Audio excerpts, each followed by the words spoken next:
Hello viewers आज मैं आपको बताने वाला हूँ हीरा मानी और अफान वहीद के पेयर अप ड्रामा सीरियल के बारे में। Number 4 let's breakup Afan Waheed और हीरा मानी की पेयर अप उर्दू फ्लेक्स की अपकमिंग वेब सीरीज़ है।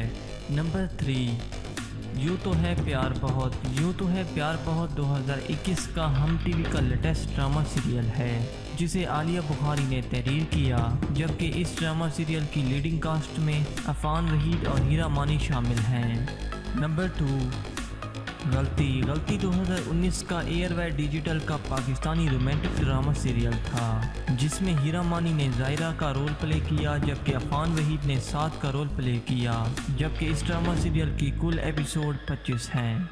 नंबर 1 दो बोल 2019 का पाकिस्तानी रोमांटिक एयरवे डिजिटल का high rated superhit drama serial था जिसमें हीरा मानी और अफान वहीद ने पेयर अप रोल अदा किया, जबकि कुल किस्तें इस ड्रामा सीरियल की 30 हैं।